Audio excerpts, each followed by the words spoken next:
afternoon. Welcome to this 18 hours special. I am Anisha Jain. Well, capital goods sector has definitely been a buzz. Call it the tailwinds on account of the slowdown that we are seeing in Europe and China or the revival in the domestic capex. The capital goods sector is definitely in the spotlight. And a lot of these companies are trading at record high levels. And one such company is ABB India. We are right here at the facility of ABB India in Bengaluru, and to talk to us about the potential that India has as an export hub and the role ABB India is likely to play in this, we have with us Mr. Sanjeev Sharma, the country head, joining us to make sense of all of that. Sanjeev, hi. Thank you so much for being with us and speaking to ET Now. Hello Anisha, welcome to ABB Smart Power Factory. Thank you so much. So let me begin by asking you about the overall demand momentum. Which vertical is seeing the maximum traction? Is it the new age centers, the likes of data center, EV, hydrogen sector, or is it the traditional sector, the likes of steel, cement, etc., which is seeing more of the digitization push? So as a company, we have 20 business lines, or we call them as business divisions, and they track about 20 market segments. So all of these 20 market segments, they are all cyclical. They keep going up and down, and that's what makes our portfolio and our engagement with the market quite robust. So at this point of time, as you rightly point out, there are certain market segments which are growing 15% plus, namely data center, renewables, food and beverage, and others. And then there are certain market segments which are about 8 of them, which are growing 10% plus. And there are segments which are very capex oriented. They are sub 10%, but we are seeing that a lot of capex is forming as a lot of projects are being discussed now in those large companies, and as they come up, we will see growth in those segments as well. No, yeah, the reason why I ask you this is that a lot of these domestic traditional industries are facing headwinds, whether it's the steel sector on account of the export duty reject or the cement sector, which is facing the elevated coal prices, and the entire inflation is derailing the capex story a tad bit. So my question to you is, are you seeing some sort of slowdown in inquiries or delay in decision making on account of this macroeconomic headwind? So majority of our portfolio now is very industry oriented, and I would call it as the fast moving industrial goods. So we are not seeing any slowdown. We are seeing strong, robust demand from different segments of the market, which is coming from end users directly, then from the OEMs which supply machine and equipment to the end users, and also the distribution channels which are supplying into residential, commercial, utilities, renewable space. So at this point of time, we are not seeing or observed any slowdown. On the contrary, we are seeing the demand is quite robust. So are you saying that the quarterly run rate that we have seen of order inflows of 2,500 to 3,000 crores is likely to see an uptick going forward? Well, at this point of time, I would say as we look into the market and the market formation, I think we are seeing the strength and we are seeing the good order inflows to us. Okay, I was hoping for a number there, but I had to try my luck. Sanjeev, the other trigger for the company is the export demand that we are seeing, right? We've already seen that the global parent has increased their mandate and that has been flowing into the company as well. But how confident are you of the sustainability of this as a sustainable revenue driver for you going forward? So as a multinational company which is operating in India and manufacturing in India for last 70 years in 20 business divisions, our main purpose for being in India is to serve the growing India demand. Okay. But as we make our operations to a scale and we sophisticate them, like we are standing in the smart power shop floor wherein we are implementing Industry 5.0, as these productivity measures play in, our global managers, they naturally get interested in such factories to become part of their supply network globally. And that's something we are seeing for last few years. So that's where you can see there's a good, strong uptake of our export numbers out of the country. But again, our main focus is a strong demand growth out of the country, and then we will make use of the opportunities that we get in the exports. So talking about exports a bit more, it's already scaled up from 5% of revenue to 15% now. Where do you see it headed in the next 3 to 5 years? So, I have worked for ABB now for about 30 plus years. And as I understand the landscape globally and locally and how the geopolitics and the overall formation of the market is taking place in going forward, I think we are at a very early stage of our export potential out of India. Okay, so we are likely to see more of that. But coming back home, this government has been quite vocal about the entire Atmanirbhar push, right? One of the issues with a lot of MNCs has been that they still have a lot of dependence on import when it comes to their small components, etc. What's ABB doing to increase their localization, and what kind of level should we expect 12 months from here on? So as far as ABB India is concerned, we are very long on India. What that means is that we not only manufacture and supply into the country, but we continue to localize our production here. And with a reason that we continue to spread that into the, the manufacturing sectors of our suppliers.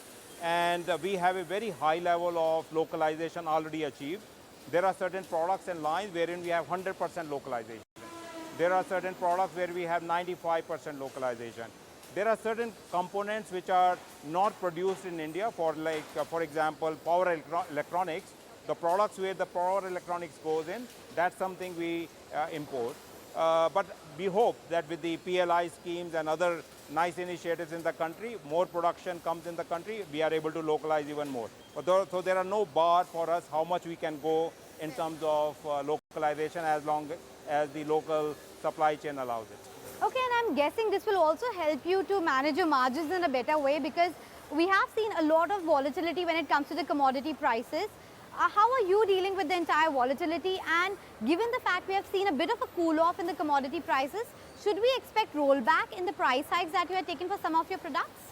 So yes, we have seen a lot of supply chain challenges in last few months. And I must say that I think being part of the global supply chain network, we could assure the supplies for our customers, and we have ensured that whatever commitment we take from the market, we are able to deliver. That's also one of the reasons why our demand of our products is strong, because we are seen as a reliable supplier to our partners in the marketplace. Now, as far as the the price hikes are concerned, all our customers are equally informed about the inflation and the changes that are happening in the supply chain, and they have been very supportive, and they are participating with us in terms of taking the price hikes which are coming due to the inflationary pressures that we have. Okay, and I also wanted to understand from you, so given the entire setup with respect to commodity prices and revenue execution has been quite strong, should we expect the PBT margins to head to the early teen levels?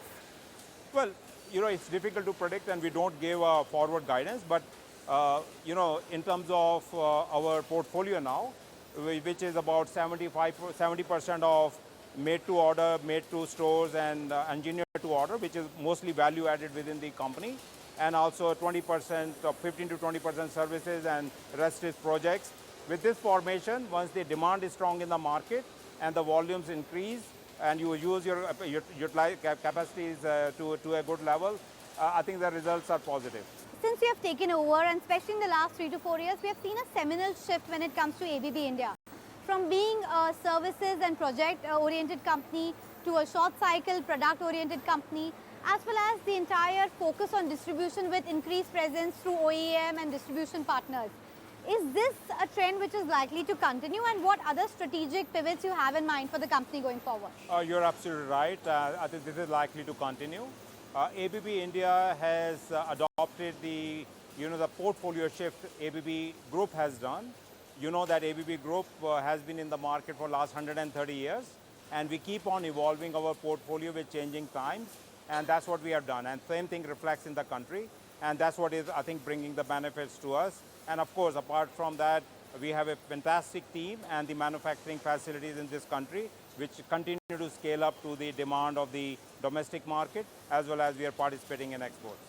Well, yes, but with respect to your short cycle versus your projects business, we have seen a big shift towards short cycle. Is this a trend likely to continue? And what's the percentage going forward of the mix, let's say short versus long projects? So we have 4 business areas, namely motion, which is largely focused on the energy efficiency, motors and drives, and the products related, and which goes into all segments of industry and the motion. And then electrification, which again is a portfolio which is largely products, but mostly doing with the electrification of the society, right from distribution to consumption of the power. So those are very large product-centric portfolio. Robotics is a solution-oriented portfolio, which again we call it as an engineer-to-order solution, which again which is very close to the product category. And then we have process automation, which is largely the projects business for us. And the projects business is largely dependent upon the capex formation in the large industry. So when that picks up, our project business picks up. So I foresee that our product mix of the MTO, MTS, and ETO would be about 70%. About 15 to 20% would be around a service business, and then remaining will always remain in the project business, which will continue to go up and down based on the cyclicity of the sector. Okay, so let's pick up one of those sectors. Process automation is something which has been doing well for you, but business automation is something which ABB has been lagging a tad bit versus your competitors. What kind of addressable market do you see for ABB there? And with respect to energy solutions and energy efficiency, what kind of conversations are the clients having with you? Well, in process automation, ABB has been rated #1 for last 20 years by the global, evaluating industries. And we are very strong, and our base in the country is very strong. So not only on the capex side participation is there, we also have very strong participation on the OPEX side.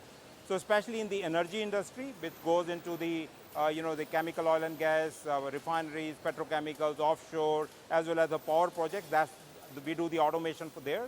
And also on the process industry side, wherein we have mining, cement, pulp and paper, and other industries which come into that area, that's where we do the complete process automation and electrification. So as far as the energy efficiency is concerned, I think that's a big theme for our country. For the simple reason that in India, energy efficiency focus is coming in among all the industries and the manufacturers for two reasons. One is they want to save energy cost, and secondly is less energy you use, better ESG credentials you have as a company. So our portfolio is really helping our customers to reduce their so-called GHGs and have a better ESG kind of a credential. On the electrification side, which goes basically into residential, commercial, utility, as well as the renewables portfolio, we know that the buildings which will exist in 2030, 70% of them are yet to be constructed. Yeah. So providing the high quality electrification and automation in those buildings again will reduce the energy efficiency, energy footprint of those kind of utilities and the buildings that we will have in future. Yeah. So that brings me to my next question. In terms of the ESG that you pointed out, we've heard a lot of these corporate India talk about it, but are they really walking the talk? Are you really seeing it converting into order inflows? So as far as our portfolio is concerned, I think we are seeing it happening. The very reason we are seeing such a strong growth in our orders in electrification and motion division is one of the major factors is that because we are very industry focused and partly utility focused, so their demand for high quality, high energy efficiency portfolio is quite high. So I think we correlate with that as such. Now, with respect to our own behavior, if you come to all our campuses, they have been evaluated by different agencies. We have been rated as a strong ESG performer by CRISIL, which came in just recently. And our 4 out of 5 campuses we have, they have been rated either platinum or gold by the agencies who rate us. And also this campus where we are standing today, it's a water positive campus, and we are using 100% renewable energy here. And also same is the case with the others. So we believe we want to lead by example, and at the same time we see many corporates, they really are going for it. I can't comment about what is said and what is done, but we do see in terms of the portfolio absorption, we are seeing a good uptake. Yeah. And I can vouch for the entire ESG that you're talking about, because since the moment I walked into the facility, I've not seen a single-use plastic at all. I've seen great diversity in terms of the women workforce, men workforce right here on the shop floor as well. So I'm guessing the walk the talk is something that is working out for you. But since you're talking about the investments that you're making in your own facilities, wanted to get a sense from you with respect to the entire capex as well going forward. Are you looking at increasing your capacity? What's the capacity utilization right now? Because given the strong demand momentum you have been talking about, I'm sure you'll have to increase the productivity one way or the other. Yes, so you know the shop floor where we are standing here is a smart power manufacturing facility. So there are two ways to increase your capacity. One is to keep constructing buildings and keep producing there, or you look into your existing infrastructure and you optimize it in such a way that you produce more out of it. In this factory, we have doubled the capacity of the manufacturing in the same factory. Wow. We have increased the 40% productivity, and we have reduced 30% space by using Industry 5.0 concept, using our own robotics solution and the automation solution. So one way is to make your processes and the space more productive. You are still catered to the market demand, and at the same time you use less energy and less resources to produce them. So that's another factor that goes into your ESG strategy. Now with respect to our CapEx investment, we are really investing in all locations, and as you will cover us in future, I think you will get opportunity. Can I get a number out of you? What's the amount that you've earmarked? Is there any greenfield expansion, or do you have enough land bank, etc., and the optimization productivity increasing? So on our books, alongside our plants, we have enough land that we can double our capacity in terms of square footage. And if we put our productivity measures there, it can have it many times over. And we are a debt-free company. We have good cash on our balance sheet, so nothing prevents us to meet the demand that will come from the domestic market, as well as the export opportunities come from the group. Well, Sanjeev, one thing that the entire world is now talking about is the possibility of a recession in US and the slowdown in Europe, which is quite imminent now. What sort of contagion impact do you expect back home, if any? So it's very difficult to estimate, but for sure we are an integrated world, and the demand and supply chains are interconnected.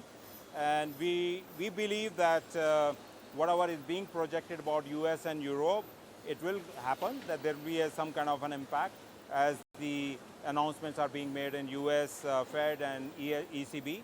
But what we find for India, and speaking about India, is purely from the formation of the policy at the moment, the PLI schemes, ability of the financial institutions to lend money out to the people, and a lot of spending on the infrastructure. So I think we have our own cycle going at this point of time, which is probably less linked with Europe, or for that matter in US. So whatever demand comes from there, whether that will have an impact, we'll see. But sometimes you can say, hey, if the demand goes down there, maybe they are looking for sources, and maybe it could be net positive for India. From my perspective, I see that as far as the domestic demand is concerned, that looks to be robust. Maybe there are some corners of the market which may pause a moment or two, but largely based on the policy construct and the overall momentum that we see in the market, it may have maybe a lesser impact than what we will see in the other markets.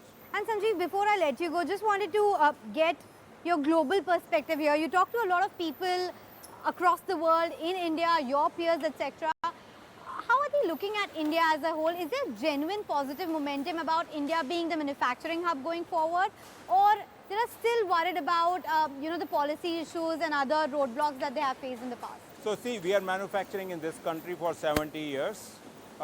We don't have any roadblocks. We are able to expand when we want to. We have the access to the supply chains, labor, and anything that we want. So I think it's a bit of a misnomer saying that it's difficult to kind of produce in this country. I think we are a very good example. We produce all the 20 business divisions which are relevant for the country in this country with local engineers, well trained abroad. So I think if you have the will, I think this is a good place to be a good manufacturer and expand yourself for the domestic as well as future growth in the export market. Okay, Sanjeev, on that optimistic note, we'll let you go. Thank you so much for making time and speaking with ET. Thank you, Anisha. Nice talking to you. Okay, with that, it's a wrap on this edition of the special coverage. We'll keep getting you more updates on the other side.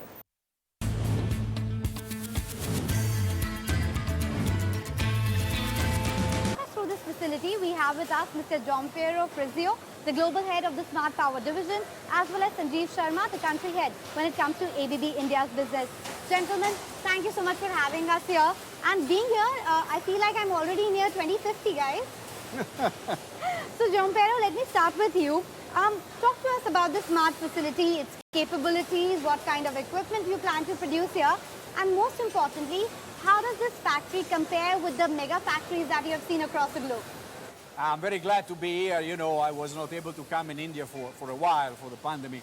I think that this is one of the factories that I can see that that's having the most of growth, both on terms of operation of all of our low voltage breakers, contactors, switches, all the things that are needed in order to electrify India. But on top of that, what I'm seeing here is the passion for growth.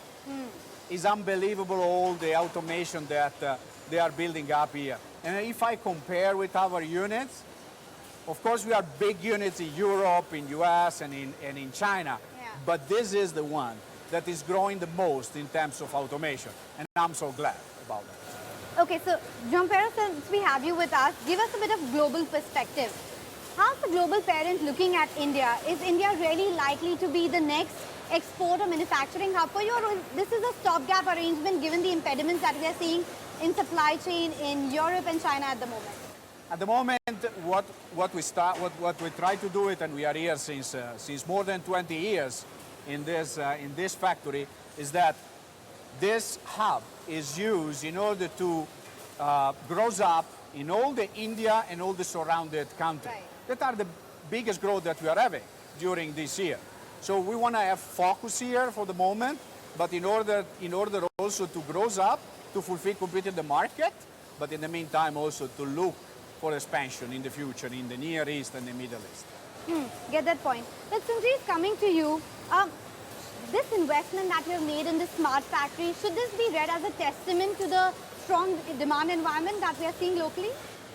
Definitely. I think India demand is very strong, and also for our products and the systems which we manufacture and produce here, we are seeing that India, not only in the tier 1 markets, but also tier 2, tier 3 markets, they are looking for high quality products which have high reliability, high maintainability, better serviceability, and those are the certain factors which are creating a huge demand for the product portfolio that we have in this factory. Sure enough. And Sanjeev, given the fact that we are seeing this big factory right in front of us, should we expect more of this automation in your other factories as well? What's the capex that you have lined up for us over the next 12 to 18 months? And before you answer that, I think your cobot is trying to make its way. Yeah, and let it's it pass. sensing us. Let it pass.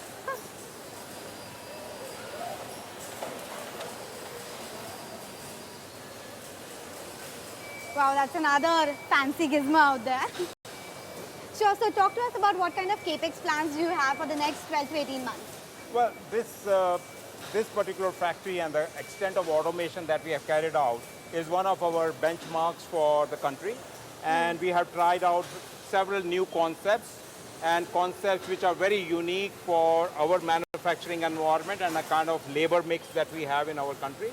And it has succeeded very well. Like this Yumi facility that we see right here? So like this is an Industry 5.0 concept wherein the robots are working alongside the workers in a very safe environment. So this is one, and we are very encouraged. We have achieved 40% higher productivity with this setup. And also we find that our energy consumption in this plant has reduced by 15%.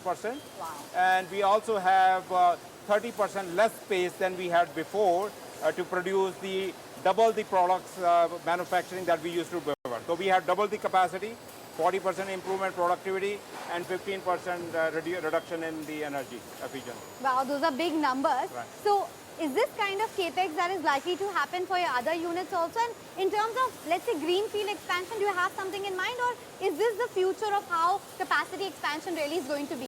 So first in case, it's very quick to turn around, increase in production when you reconfigure your existing shop floors instead of constructing something fresh brick mortar. So that we are very encouraged with this concept.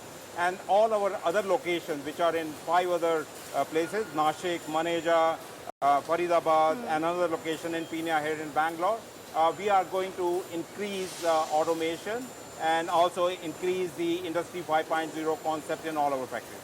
Okay, Sanjeev, thank you so much for making that conversation with us, and thank you, Jim Pero, as Thank well you. for having us here. Thank you so much.